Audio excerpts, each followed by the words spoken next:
पश्चिम बंगाल की मुख्यमंत्री ममता बनर्जी द्वारा महाकुंभ को लेकर अपमानजनक शब्द कहे जाने पर संत समाज आक्रोशित है। संतों ने उनके बयान को सनातन धर्म और महाकुंभ की पवित्रता का अपमान होना बताया है। संत समाज ने ममता बनर्जी से अपने विवादित बयान पर माफी मांगने की मांग की है। संतों ने कहा कि महाकुंभ अमृत पर्व है। महाकुंभ सिर्फ एक आयोजन नहीं बल्कि सनातन संस्कृति की आत्मा है। उन्होंने कहा कि ममता बनर्जी को संयम रखना चाहिए। हालांकि ममता बनर्जी के इस बयान के विरोध में कई प्रतिक्रियाएं सामने आ रही हैं। आपको सुनवाते हैं ममता बनर्जी ने महाकुंभ को लेकर संसद में क्या कहा। সুতরাং পুজো পার্বণ আমাকে শিখিয়ে লাভ নেই। মহাকুম্ভ আমি নাইবা বললাম, ওটা এখন মৃত্যু কুম্ভ হয়ে গেছে। মৃত্যু কুম্ভ হয়ে গেছে, মৃত্যু কূপের মতো।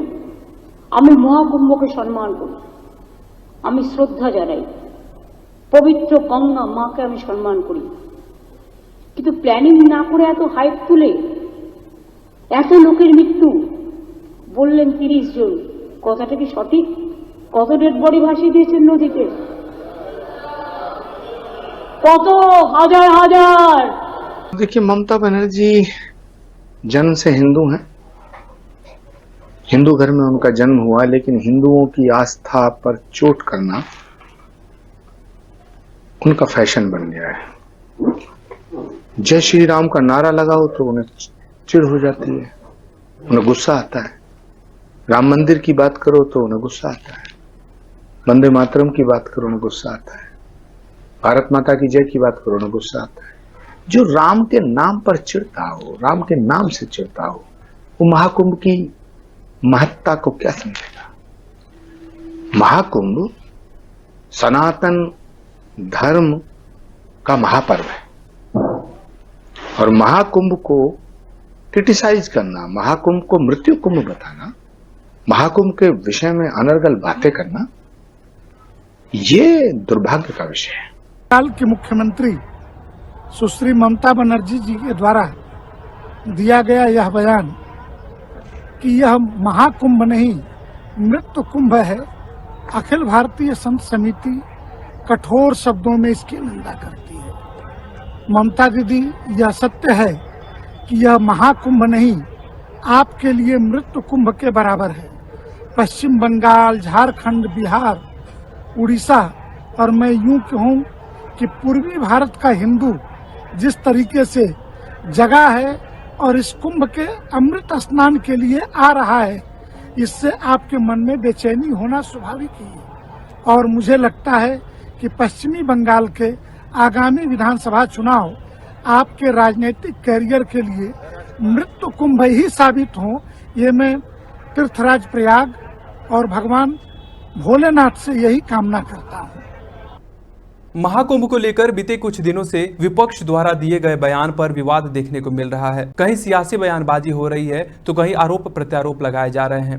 इन सभी नेताओं के बयान पर यूपी विधानसभा में सीएम योगी आदित्यनाथ ने आज जवाब दिया है। सुनिए सीएम योगी ने विपक्ष को क्या जवाब दिया है। साथ ही डिप्टी सीएम ब्रजेश पाठक ने ममता के अपमानजनक बयान को लेकर क्या प्रतिक्रिया दी है।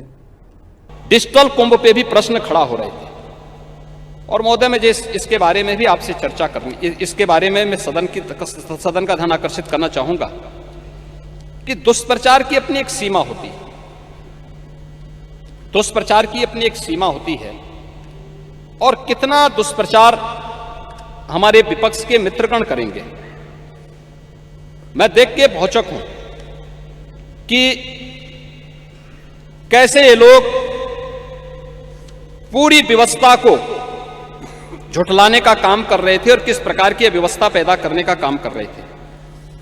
इसमें खासतौर पर समाजवादी पार्टी का जो मीडिया सेल है, इसने महाकुंभ के बारे में जो दुष्प्रचार किए, इसमें इन्होंने कहा था कि डिजिटल कुंभ के बारे में जो प्रश्न आप खड़ा कर रहे थे, इस डिजिटल कुंभ का ही परिणाम है कि 22,000 से अधिक श्रद्धालु जो इस पूरे आयोजन के दौरान अलग अलग समय में मिसिंग हुए थे, यानी गायब हुए थे, अपने परिवारजनों से बिछुड़े थे, जिसमें से एक समाजवादी पार्टी ने भी लिखा है कि महाकुंभ में मची भगदड़, सरकारी अव्यवस्था, कुप्रबंधन, भ्रष्टाचार के कारण हजारों लोग लापता हैं। कौन मरा कौन जिंदा कुछ पता नहीं चल रहा है। सिर्फ गोरखपुर क्षेत्र के 2 मंडलों में ही 35 लोग लापता हैं। महोदय, इसका जवाब हिंदुस्तान ने अगले दिन दिया कि महाकुंभ में लापता सभी श्रद्धालु घर पहुंचे। ये है, ये आपकी सच्चाई है। कितना झूठ बोलेंगे। उसकी एक सीमा होती है, यानी दुष्प्रचार की भी एक सीमा होती है, और उस सीमा को भी आज आप लोगों ने पार करके इस पूरे आयोजन को बदनाम करने की कोई कोर कसर नहीं छोड़ी है। और इसलिए महोदय, जो भी ये आयोजन प्रयागराज में आयोजित हो रहा है, उस पूरे आयोजन के प्रति प्रदेश की सद्भावना है, प्रदेशवासियों का सहयोग है। स्थानीय स्तर पर थोड़ा बहुत लोगों को कठिनाई जरूर हो रही होगी, लेकिन वे आनंदित भी हो रहे हैं। अतिथि भी आ रहे हैं और देश और दुनिया को देखने का एक अवसर भी उन्हें प्राप्त हो रहा है। ममता बनर्जी जी का बयान बहुत ही निंदनीय है। जितनी भी निंदा की जाए वो कम है। केवल तुष्टीकरण की राजनीति के तहत केवल मुस्लिमों को खुश करने के लिए सनातन धर्म पर अनाप शनाप बयानबाजी विपक्षी नेता कर रहे हैं। समय आने पर जनता इसका मुंहतोड़ जवाब देगी और पश्चिम बंगाल में तो ममता बनर्जी का सुपड़ा साफ हो जाएगा।